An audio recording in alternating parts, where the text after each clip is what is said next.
Okay, welcome to day 2 of the BAPT Centenary Symposium on Type and Academia. It's a great pleasure to introduce Keith McCormick, a data scientist who's going to be presenting the first talk tonight. Thank you, Keith. Hey, everybody. You mentioned a couple of biographical things, so I hadn't planned on mentioning that, but I'll just do that briefly. So my day job is data science, machine learning, artificial intelligence, those kinds of things. And it's interesting because some of the issues that we're going to be talking about today, my view on them is inspired a bit certainly by my day job. But when I was super active in the type community was when I was in my 20s.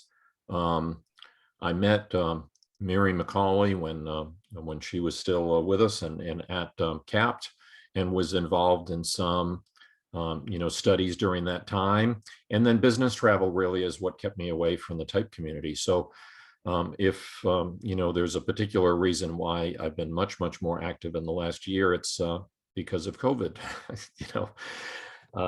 The ability to meet online is so different, and I'm not off in the middle of Europe or Asia or wherever, and not able to participate with the local chapter. So it's been a bit of a renaissance for me, and quite rewarding. So okay, so we'll jump right in.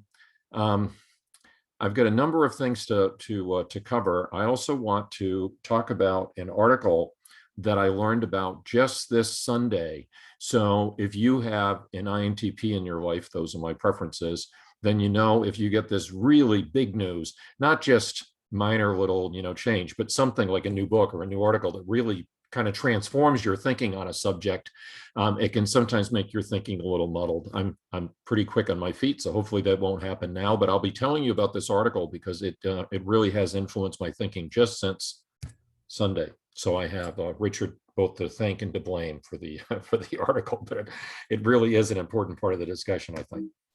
So, all right. So here are the 4 topics that I want to talk about, and I've got to keep things moving because I know that I just have an hour, and I want at least 15 minutes for Q&A. So what the heck is an REA and a PFI? Well, I will explain. That is the article that I just mentioned. It's rapid. It goes by another name, rapid review. So I'll have much more to say about that because it's very interesting, and again, closely tied to our subject. Then I want to talk a little bit about the IO psych folks, but I really want to keep this to just a few minutes because we've all had many conversations about types critics and so on. I just basically want to describe what kind of research that they're doing, and then just ask a straightforward question. Is the solution here to mend fences and to bridge the gap between us and other academics to imitate the type of research that they're doing, or is that a dead end for us? And just kind of discuss that. So that's why that's coming up. I certainly don't want to spend more than 10 or 15% of my time with the critics because that's well-tread territory. Important, but it's just not my subject, not today. Then I want to talk a little bit about correlational studies. The reason that reflecting on intervention studies and causality and various things is important to me in my day job is that you generally can't do a control group and an experimental group type study when you're doing machine learning either. So it traditionally hasn't been the kind of work that we've done with the MBTI, but it also is all but impossible to do when you're doing machine learning and AI, just to reflect on it for a moment. If I want to understand if there's a difference between Amazon Prime customers and other Amazon customers, they're self-selected into those groups. I didn't put them into those groups. And there's no practical way that I can randomize them into those groups. You see the problem? And you may think at first that with type we're in the same boat.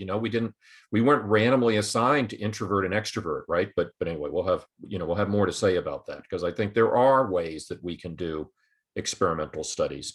But overcoming the shortcomings of correlational studies is something that I have to deal with all day long in my day job, because in machine learning, we're forever finding correlations, not causes. And then we have to decide when to trust them and when not to trust them. And most of the time it's don't trust them, right? So it's something I think about all the time, and not usually when I'm wearing my MBTI hat. So this is an interesting day for me because I'm bridging my own gap, in a sense, my day job and my passion for the MBTI. Well, type more broadly, I guess you could say. So, and then I want to get into the why and the how of the intervention studies.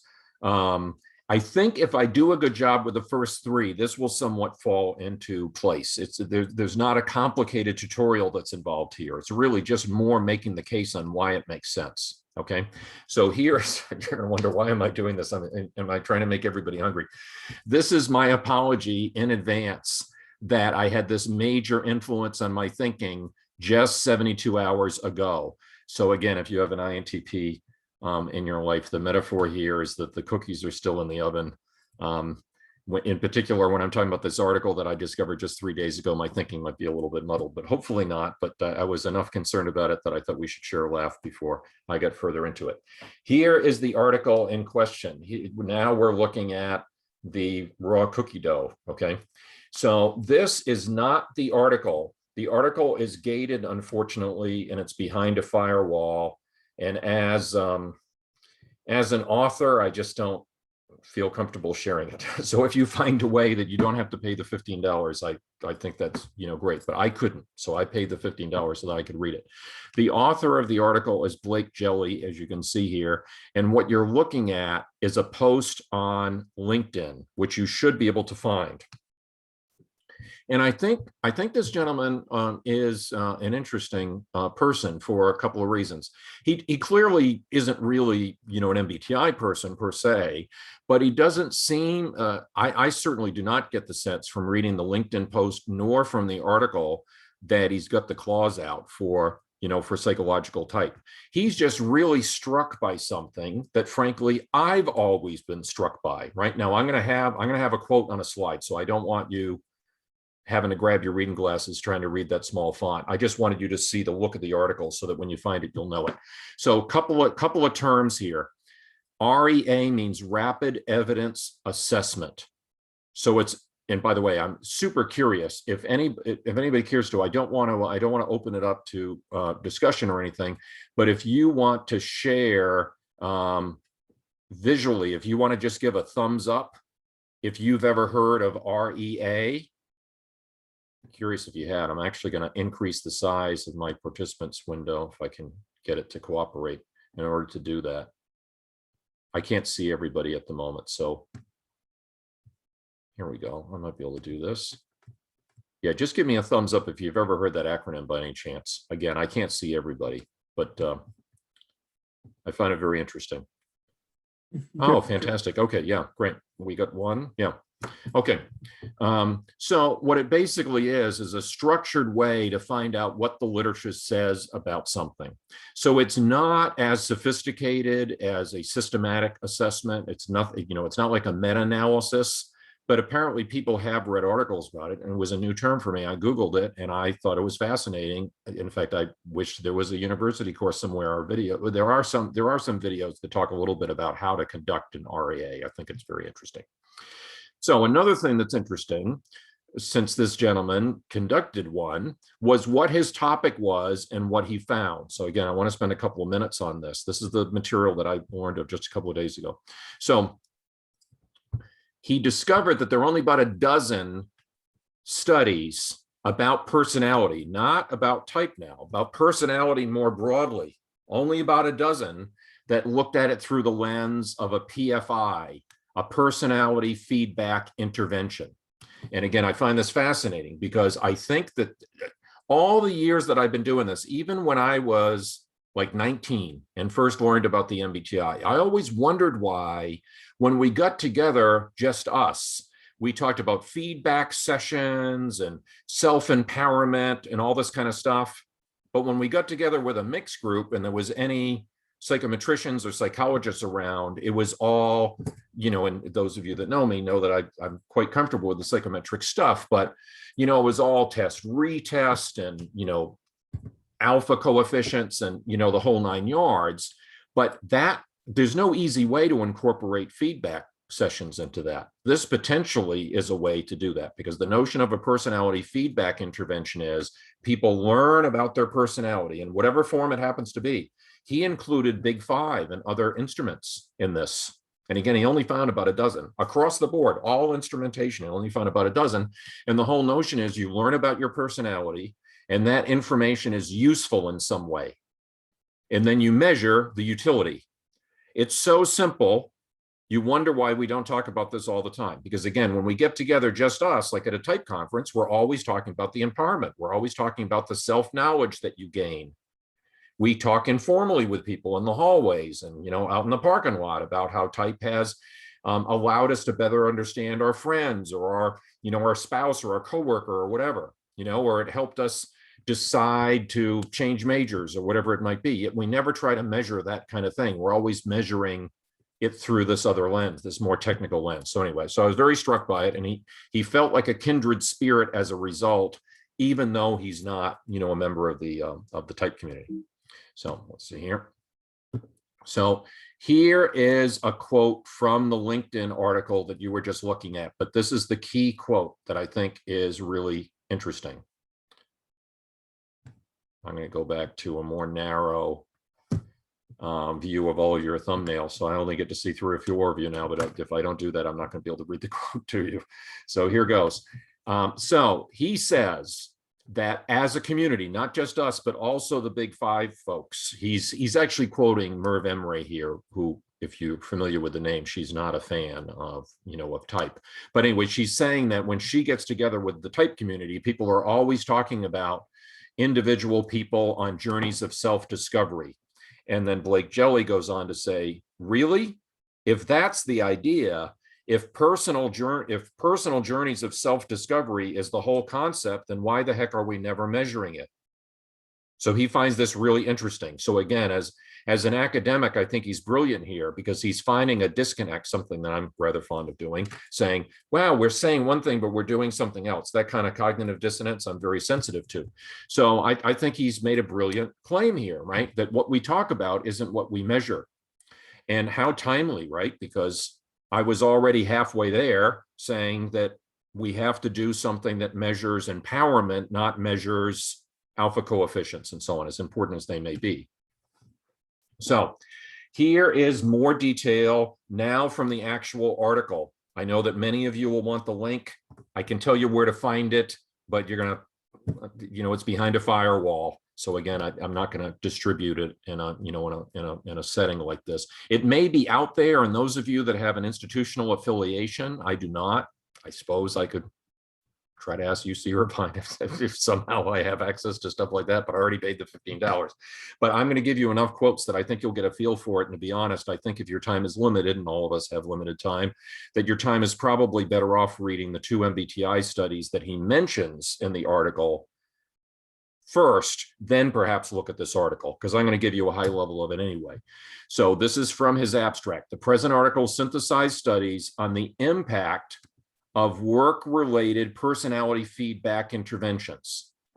So he's not correlating the MBTI with job satisfaction or something like that. Rather, what he's trying to do is say there's this before-after effect. First, they didn't know their personalities. Then they did. What was the positive impact of that knowledge? So again, I think from a design standpoint, it's brilliant. He's not actually doing the research. He's going out and gathering it, which is what a rapid evidence assessment is all about. And he found 12 studies, not 12 MBTI studies, 12 studies, some of which were the MBTI. Continuing here, though there were some indications of beneficial effects, and I'm going to underscore what those were. But again, I think that this is a fair-minded guy. Okay, he is not a critic. He's really just kind of calling out the whole community on, you know, walk the talk, you know, is basically what he's calling us out on, right? And I think he, at least with me, he scored some points on that. I think it's a fair critique. The researchers had not yet established the causal impact of PFIs and performance-related creata. So what he's doing here is he's trying to calculate, either getting it directly from the reports, or he's trying to calculate a Cohens D. And I'm sure that not everybody's familiar with what the heck a Cohens D is, right? So what he's trying to do is notice that if you're doing a correlational study, you will often use language like, oh, we correlated, SN with GPA, and, we got a significance level of such and such. Cohens D is coming at it from a different standpoint. He's trying to measure effect size.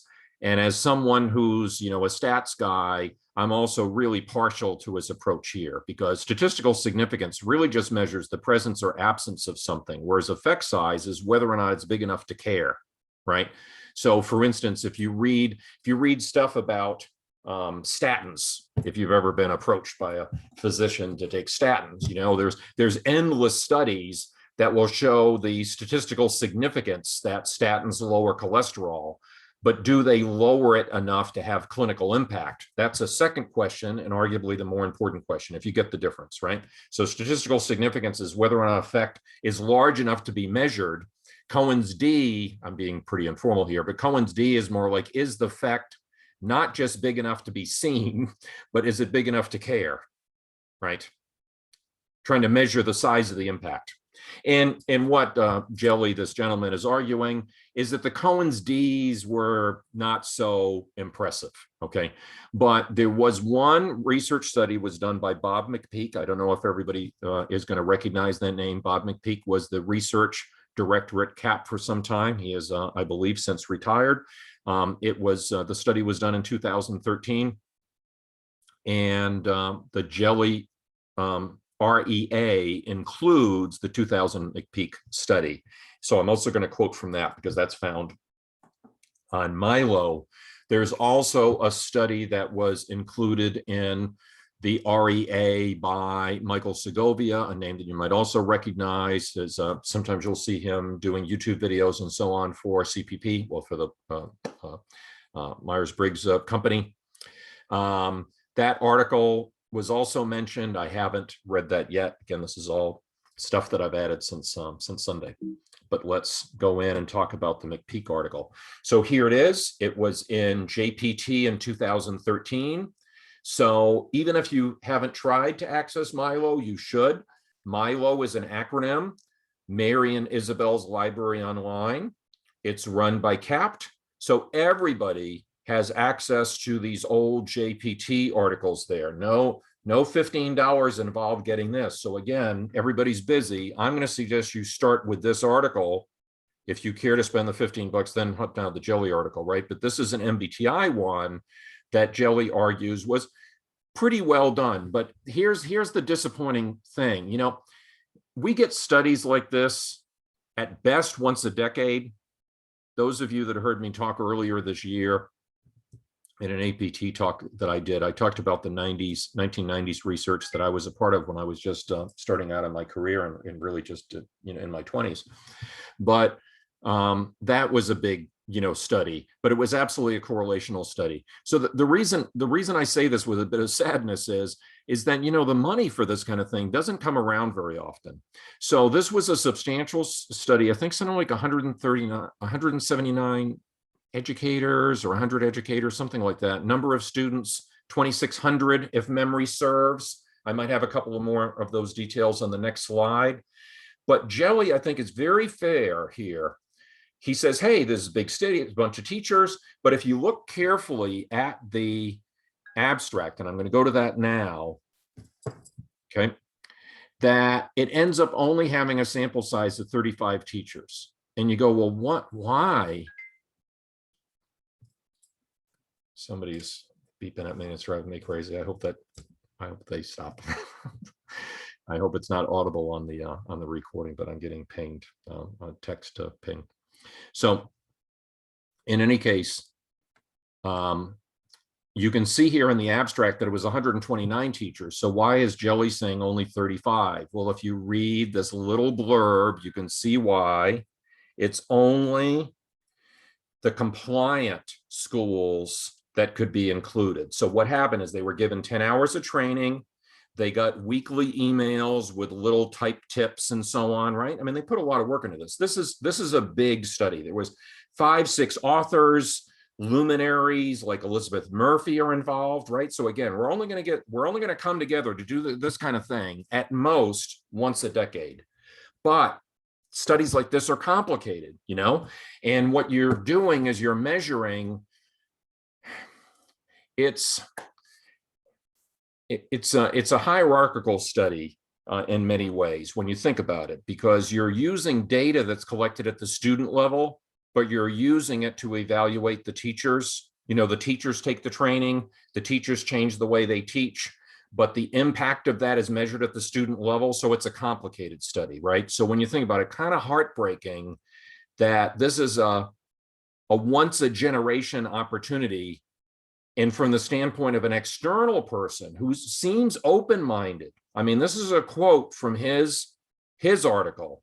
Despite its limitations, the McPeak study represents a credible set of attempts to evaluate PFIs. But with mediocre Cohens D and a sample size of 35, and I don't know about you, I just want to break out in tears when I see the sample size of 35, because, you know, I mean, from the external lens, they're saying, okay, this was an okay attempt, didn't work out so great. Let's get a whole bunch more of those, and we may not see another study like this, I don't know, until the 2030s, you know, if then. So a little bit of a shame, but again, I think Jelly is being open-minded here. So hopefully everybody's kind of clear on the nature of the study. This is the kind of things he was looking at. So we only found a dozen. This is the whole idea of a PFI. You give a training, people learn about their type. Not clear yet. This is a big study, complicated one, so I have to read it much more carefully to understand. Clearly the students were typed, but how and all the details, but it's mostly operating at the level of the teachers. 10 hours, ongoing coaching, mentoring by type experts, and some impact, just not really big. But again, getting praise from this guy that this is the kind of thing that we should do more of. So now I'm sure you've all been anxiously awaiting this. Let's talk about the critics for a few minutes. That's always the most fun part of the show, right? So what I want to do is I want to talk a little bit about a question that Richard put in my mind when he showed me that LinkedIn article that led me down that whole road that I just shared with you. He also made a comment that I'm sure he won't mind me sharing here. He said, you know, it's kind of funny that he only found a dozen and that they were actually more MBTI ones than anything else. You know, if the big five is so amazing, why aren't people doing intervention studies with the big five, right? And I don't think I was as surprised as Richard was, because I don't think that that's what's on their mind. You know, that's not the kind of study that they're interested in. They're really interested in correlational studies, but it confirmed that for me. And I spent some time thinking about this. So this section 2 was also inspired by what I learned on Sunday, because I was thinking, well, why aren't those big five folks? Adam Grant, for instance, huge big five fan. You can see it here. This is in a tweet. Say it again with me. He's basically saying, sing along with me. He's basically being snarky. He tends to be a little snarky sometimes. Personality types are a myth, blah, blah, blah. And then he goes on to say, it's not type, it's trait. And here are the traits. And obviously they're the big five traits, right? So clearly he's a big five guy. But if he's a big five guy, and he's at Wharton, well thought of, best-selling author, like 7-figure kind of like best-selling author, right? Very well thought of guy. Why isn't he doing intervention studies with the big five? I just don't think it's on his mind. So what I want to do is I want to share with you, many of you are probably going to be familiar with Adam Grant. One of his rants was the whole ambivert thing, but I want to show you his ambivert article, just a little bit from the abstract. And I think it probably represents the typical more IO approach and why they're not, doing intervention studies either. But I agree with Jelly. I think all of us should be doing more intervention studies. Okay, so let's take a look at, now this is a warm-up. So just one more critic, the more the merrier on the critics. This guy was new to me, but I found it, the whole MBTI is astrology, blah, blah, blah. But then if you notice down at the bottom, it's in italics. But when I see the MBTI used in situations that imply that it has some sort of validity, and I'm not going to take us down the test, retest, all that road. We've had that conversation, I mean, it's an important conversation. It's just not my conversation today. He's saying that to imply that it predicts something meaningful in the workplace. So he's talking here correlational validity, right?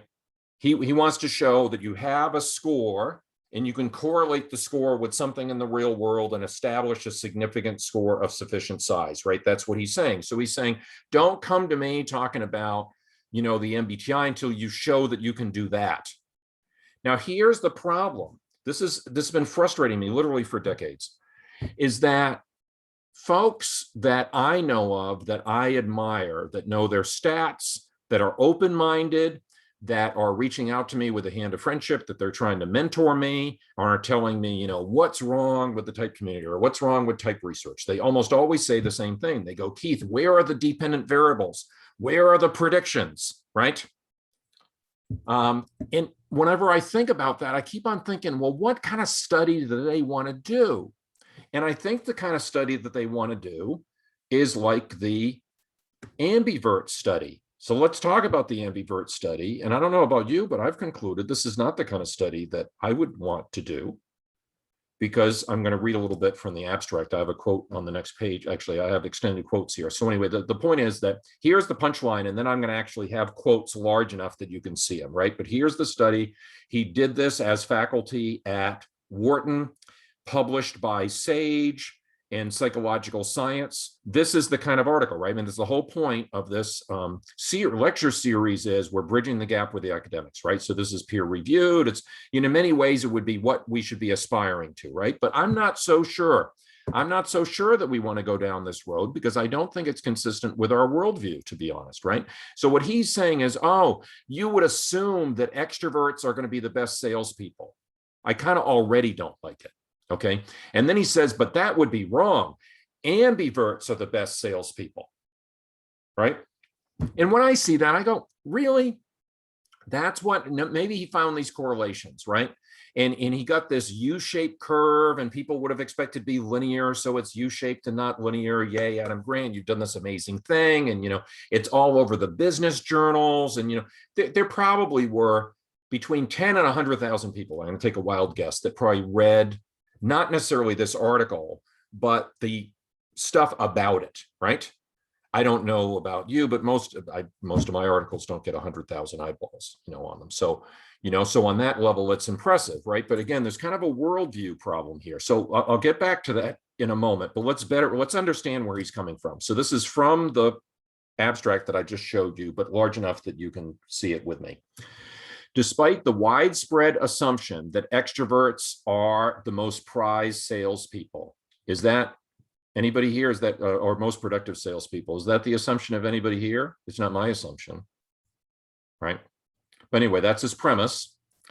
Research has shown weak and conflicting relationships between extroversion and sales performance. Not shocked there. In light of these puzzling results, again, I'm not puzzled, I propose that the relationship between extroversion and said performance is not linear, but curvilinear, right? Then he goes on to say, he says what ambiverts are, blah, blah, blah. And those are the people you should be hiring, in the sales roles. This is not what I want to imitate, frankly. This is not the direction that I would want us to go in, right? So then you start to think about, well, what would be more consistent with our worldview? I think more consistent with our worldview would be some kind of sales training where people learn and embrace their preferences. And maybe you do a lot of role playing and people take turns. I don't have extensive sales. Well, I have reasonably, I've obviously never done sales as a career. And, with my preferences, INTP, that would be a little bit atypical, but not completely, because there's a lot of INTPs that do technical sales, especially this kind of long-term, like 6 months to close, like $1 million IBM deals. I mean, think about it. It's almost like doing engineering, right? Stuff like that. Actually, I think an INTP would be a good fit. But the point would be, let's say you're going to do some sales training. I think it'd be really interesting for people to learn about a type, do it in such a way, obviously, that they're respectful of each other's types, and then have the introverts practice selling to extroverts and vice versa. and do things like that. That would be really interesting. But see, now we're talking a PFI, well, the way that Jelly defines it, right? That would be you learn about your type. You don't try to change. You don't try to figure out who the winners and losers are. You empower everybody. You train them appropriately. And then you find out that the sales training with type is better than the sales training without type, right? I think it's really straightforward. So on to our third topic. Our third topic is, what's the problem with correlational studies? And I could go on all afternoon about this, but I only have about 2 or 3 slides on this, and I'm quite pleased that I'm setting about the pace that I have to, because I'm hoping and confident that we'll have a rich discussion here. So, what's the problem with correlational studies? Well, you have the risk of spurious correlations, and I have a really interesting URL for all of you if you're not familiar with it. There's this gentleman who's made a little mini career, a little mini social media career of hunting down spurious correlations, and it's absolutely hilarious and brilliant. And I'll share that with you in a moment. But then the other problem is that correlation is not cause. So I know I'm just a little thumbnail here on everybody's screen, but I've been very much influenced by this book. This is a technical, it's a technical subject written for a general audience. So he's also written a book on causality that is pretty math heavy. This is not. In fact, he had the foresight to hire a science writer to be his ghostwriter for this, because his stuff is notoriously hard to read. Judea Pearl is the winner of the Turing Award, which is kind of like the Nobel Prize in computing.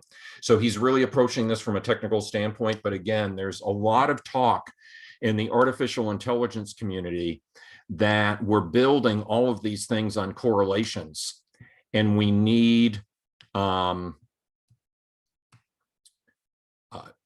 we need to get at causality. In fact, one of the things that Pearl likes to talk about is that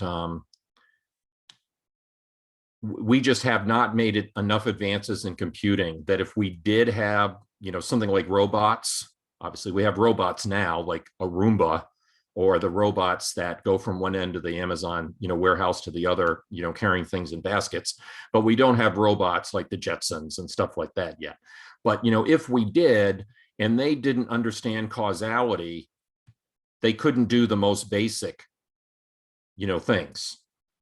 Like, a robot, again, I'm thinking of the Jetsons. If there was such a thing as a robot housekeeper, and they didn't understand that when the coffee mug drops to the floor that it breaks, this is a problem, right? I mean, you can't just, infants and toddlers at an early age start to develop some ability to understand cause. You take an action and it has some impact. Even the most sophisticated computers have no comprehension whatsoever at that level, right? So anyway, this is why it's a big subject in machine learning and artificial intelligence. So it's a great book, but if you read that book, remember that he's coming at it from that standpoint. He's a computer scientist. He's also, it's a bit unfortunate, but you may have heard his name for this reason. He's Daniel Pearl's father. Daniel Pearl was killed. It was an awful thing. He was killed. He was killed on TV. Anyway, he was a journalist. Terrible, awful thing. Anyway, but that's Judea Pearl, very famous academic. So I promised you something, a little bit of levity here. This is from Tyler Vigen's website. This is the correlation between the length of the winning word in the National Spelling Bee and the number of people killed by venomous spiders by year. And the correlation is actually pretty strong, as you can see, right? So what fundamentally is the problem with correlational studies? Like if we said that there was some, I'm thinking of stuff from the manual, intuitives like abstract stuff. So maybe when they're in school, they read more, whatever. I mean, again, the kind of stuff that you see in the manual, right? What happens when you say the MBTI is not horoscopy, the MBTI is not bogus? Look at all these correlations. And people will say, oh, it's something else. It's not SN, it's parental education. Or something, you know what I mean? You always have this problem of these alternative explanations. And it can be extremely frustrating. So one of my favorite examples of this, I actually want to come back to this slide in a second. I debated where to put this, but I think it's interesting to put this in the spurious correlation back to back. And this might be the one time that I ask for a little chat participation here. And I'm actually noticing I've been paying attention to chat, but anyway, here we go. What else would you say was increasing, if anybody cares to answer? So we have cigarettes increasing between 1900 and 1950. And then we have lung cancer increasing. There's a time lag there, but we have lung cancer increasing dramatically from 1926. Now, by the way, I don't know if you know this, but the reason that the cigarettes smoked would have jumped so dramatically in that time period, there's a whole chapter on smoking in Judea Pearl's book, because it's a fascinating story, actually. The reason that cigarette smoking jumped as much as it did is World War I. The soldiers were given, that's kind of a famous thing in the Army. You were given the cigarettes like right in your care package or whatever, along with food and stuff. So, but before that, cigarettes were kind of an artisan hand rolled thing. But in order to support World War I, they started to see factory production of cigarettes. Anyway, just as a thing. So if you notice in the large time lag, that would be part of the reason, is that you're really getting those huge numbers in the post World War I era, right? But what else would you say was increasing rapidly between 1925 and 1975? What else might have been going up at the same time that lung cancer deaths was going up? Anybody have any thoughts in chat? Oh, affluence, yeah. And if family income is going up, then gosh, all kinds of things are going up with it.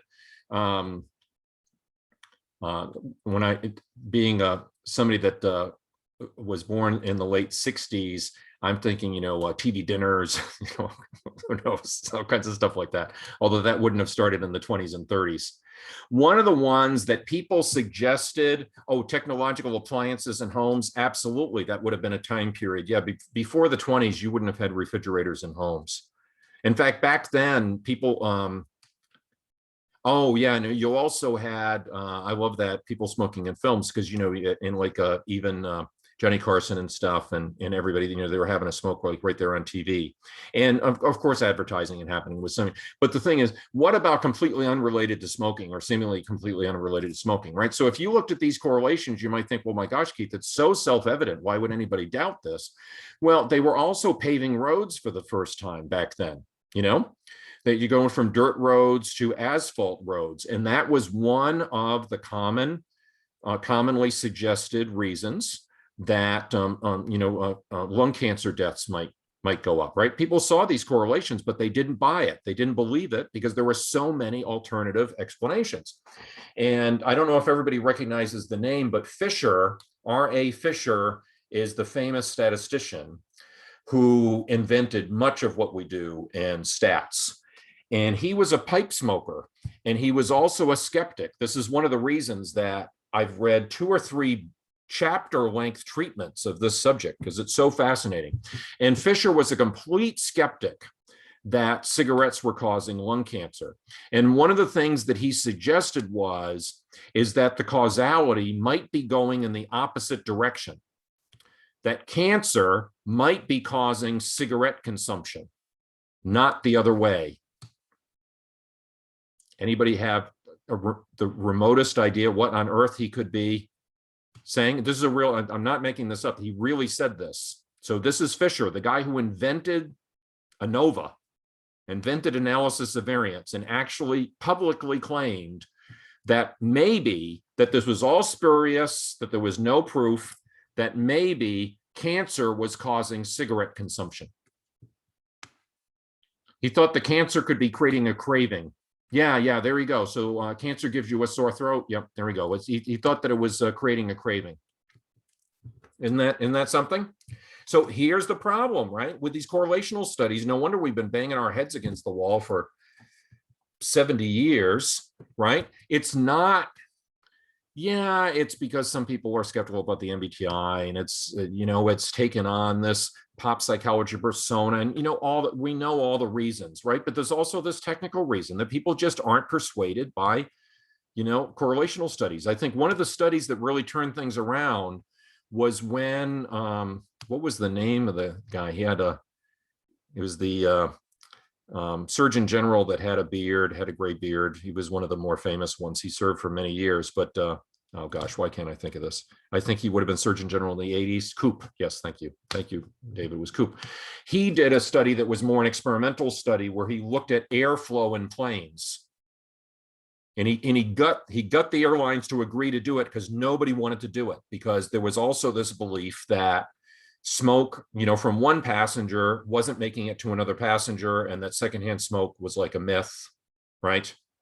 But anyway, this is just, you got a tough job ahead of you whenever you try to convince anybody of anything with these correlational studies, right? Because people always want to come up with alternative things. So how do you combat the alternative explanations?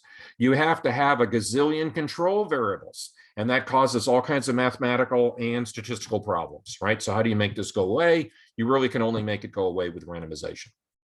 So what we're going to talk a little bit about is what form these studies take. Yeah, so anyway, I think we covered the IO psych pretty well. Why did I repeat Adam Grant's slide more than once? I don't know, but I accidentally did. Anyway, I already told you about the book of why. So you can see why I put this quote before the smoking, but I think it works just as well after the smoking. Data can tell you that the people who took a medicine recovered faster than those who did not take it, but they can't tell you why. Maybe those who took the medicine did so because they could afford it. So remember, you have X causes Y, Y causes X, or maybe they're both caused by Z, right? Those are, and if you're taking Stats 101, you're always kind of have to rehearse that in your head, right? Does smoking cause cancer? Does cancer cause smoking? Or are they both caused by something else, right? Maybe those who took the medicine did so because they could afford it and would have recovered just as fast without it. One of the thoughts that flew through my head when I was putting together this material was Granny on the Beverly Hillbillies, and she had her jug of moonshine with the 3 X's on it, and she said, "If you take my moonshine for the common cold, you'll feel better within 3 days." And I always thought that was funny, even as a kid. And it's the same kind of a thing, right? That maybe that's not very impressive research after all, because you would have gotten better on your own, right? So maybe this is why you would need a placebo if you're doing a PFI, because if you do a team building exercise and you get everybody all together, maybe everybody's kind of experiencing that warm, fuzzy feeling when your boss says that you're great, and the MBTI has nothing to do with it. So you have to have a similar one with personality involved, and one that in other ways is similar. And I doubt they had a control group in the big McPeak study. And I'm not trying to throw stones at that study. I'm just saying that I can understand why they wouldn't. If you get a school superintendent to agree to administer the indicator and to gather data, you really don't want to do that for half the school because you think it's going to help the kids. So you want to do that for the whole school. So you're going to be, that's the same reason that people often don't want to do placebos, because nobody wants to be in the placebo group if they think if the drug is going to save their life, right? They want the real pill. People talk about this all the time, but it's really the only definitive way is to have these randomized trials. So there's an interesting story in Pearl's book. Pearl grew up in Israel, and as one might expect, there's a lot of Old Testament stuff incorporated into the curriculum, reading Old Testament stories and so on. He mentions in the book reading Genesis in school at least once a year, during his whole childhood. And Daniel, Daniel in the lion's den. Anyway, there was a story that I actually went to Catholic high school the last 4 years of my high school career, and or my K through 12 career. and had to do lots of Bible stories and stuff, during my religion class period. I remember Nebuchadnezzar, for instance, being a character in a lot of these stories, but I hadn't heard this one until I read about it in Pearl's book. And that's that he was recruited to be, he was quite young at the time, recruited to serve at court. I mean, who knows, running to get wine or whatever they were doing, right? Helping out in the court setting. But Daniel and 3 of his colleagues refused to eat the court food because it was meat and wine, and the meat wasn't kosher. So Daniel, now you wonder how a kid in his teens is brave enough to talk to a king about this, but he said, hey, I've got a solution. Just let us do an experiment for 10 days. Let us do just vegetables. Because again, they were trying to get around the kosher problem here. They weren't necessarily vegetarians, but because the meat wasn't prepared properly. So notice the 2 groups. Now here it wasn't randomized, but what's fascinating about this is that he tells it in the story because he goes, this is probably one of the earliest applications of, this kind of experimental group. So I found this one on NPR actually important because I live on my laptop, and I was actually very curious about this. So I wanted to see if there was any research on whether this blue blocking, filter actually works.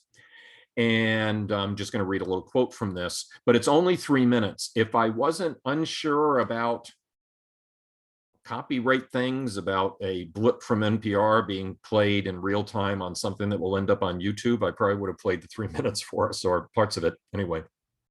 But instead, I just grabbed a quote. The other cool thing about this is if you Google for this, you'll find a transcript. So you don't even have to invest the 3 minutes, because you could probably read the transcript in half that. So the second study, they did 2 studies, both on the same thing. Briefly, the first study was 100% blocking of blue, but classes that you can actually buy would never do that, right? So the second study was done on a double-blind basis, which meant that the subjects didn't know whether they were looking through blue blocking filters. So there was a filter applied, but there was no tint to the glass, if that makes sense, right? So they were indistinguishable. So they didn't know.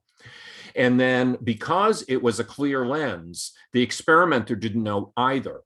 So they put the glasses on and then they read for 30 minutes. Now, I don't know about you. I'm staring at a screen a heck of a lot longer than 30 minutes. So I was a little skeptical that 30 minutes was long enough to measure an effect. But nonetheless, this is the kind of study that we're talking about. And we hear about this stuff all the time in the newspaper, on the radio.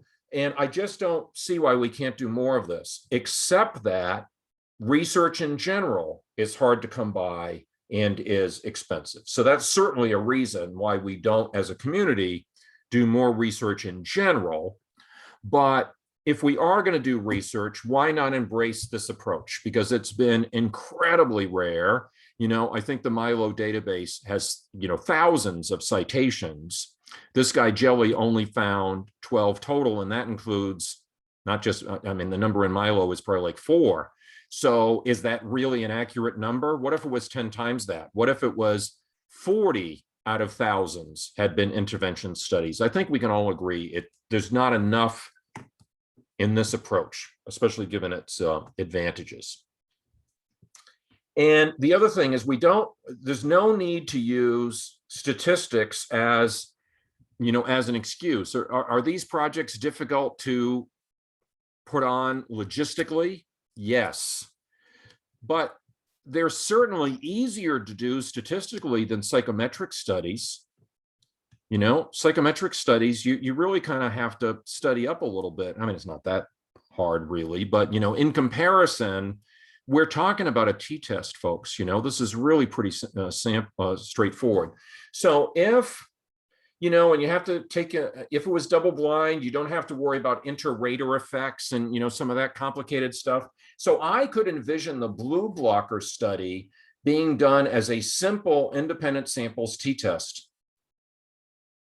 Filtered lens, no filter lens, and then measure eye strain. That's it. So you get 100 people, you get 50 and you give them the filtered glasses, you give the other 100 an indistinguishable pair of not filtered glasses, And a total sample size of 100 in an independent samples t-test is plenty of statistical power. There you go, right? So you could have 100 people in an MBA cohort, okay? And they could do some kind of retreat, which I'm sure they'd already be doing anyway. And the only difference between when you do the retreats in 10 groups of 10, and 5 of the groups of 10, you give them a feedback session, and if it's long enough, you just find the time without sacrificing, any other content. So you give them a very similar, curriculum.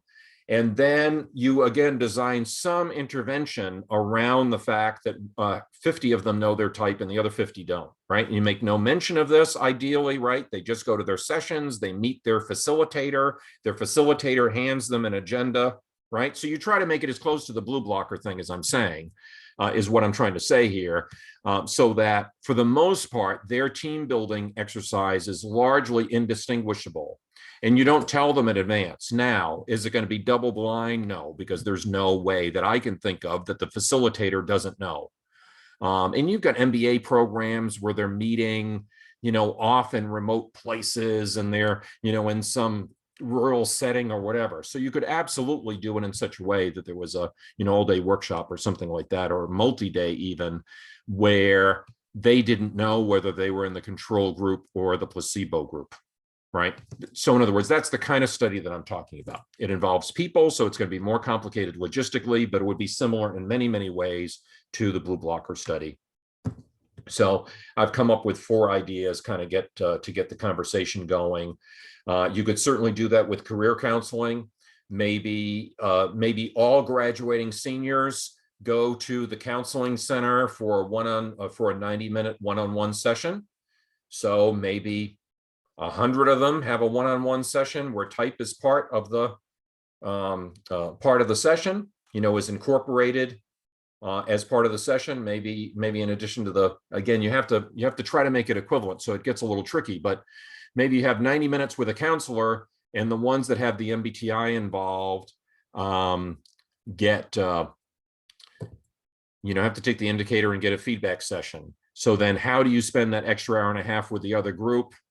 I don't know, because maybe you'd want the number of contact minutes to be the same. This is the kind of part of it. This is where the hard part is giving this part of it thought, how to keep the control group and the experimental group as similar as possible. But I can assure you, on the stat side, on the back end, it's not nearly as complicated as a correlational study would be, where you're doing logistic regression or linear regression or whatever, right? I mean, the stats part of this is pretty straightforward, but the front end, the design end, would be a little bit challenging.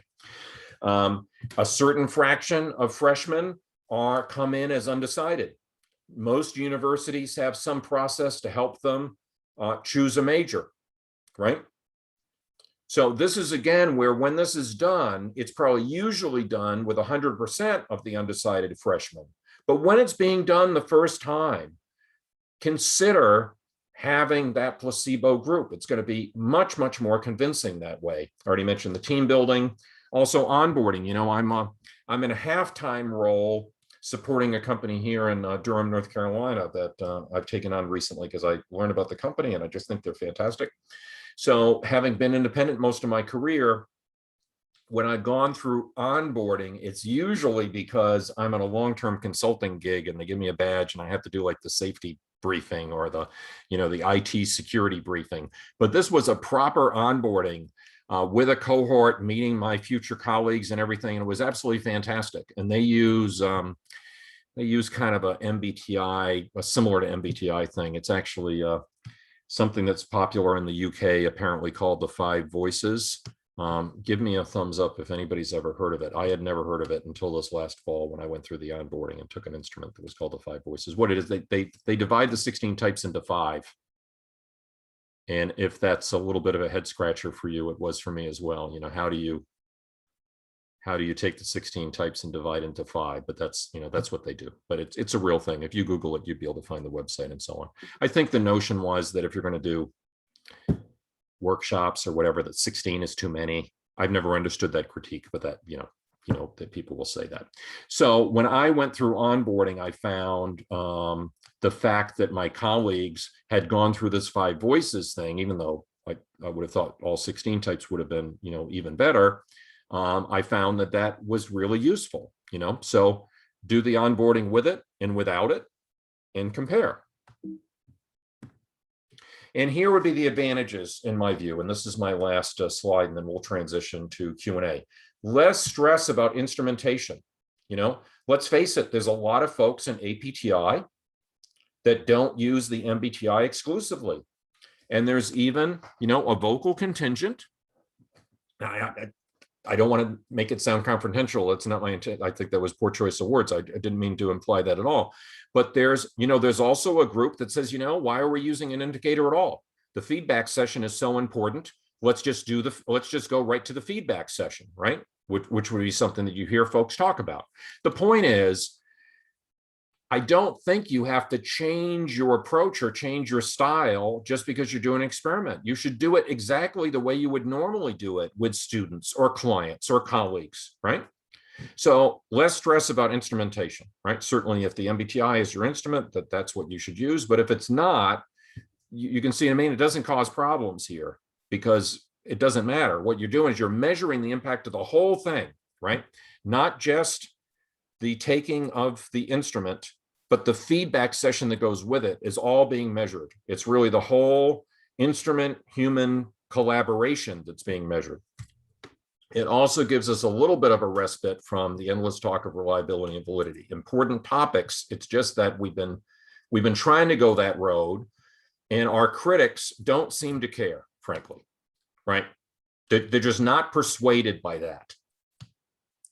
I already mentioned incorporating the human element. In other words, the feedback session that's always ignored. And again, I mentioned this up front, but this really struck me even in my early 20s.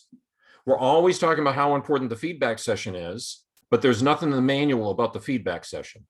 And I know this was important too. I don't know Alan Hammer well. I've only I've only been on maybe like a couple of calls or in the room with him a couple of times. I don't know. It's been many, many years. But I remember him, mentioning that and saying, we always talk about feedback sessions. But the thing is, we go through all this trouble trying to measure reliability and validity of the instrument, but we don't really have reliability and validity on the feedback session. And it kind of creates this problem. It's almost like if you have something that's been quantified mixed in with something that's not quantified, in a sense, the not quantified wins because it's all mixed together now into this, this gumbo, right? And then hopefully I've made the case convincingly that the stats are not intimidating. So I only get a little bit of indirect feedback from thumbnails, but the sense that I get is that people have some ideas and some things to say, which I'm very much looking forward to. So Richard, how do we do this? I suppose I should stop sharing so we can go to Q&A, and this should be a lot of fun.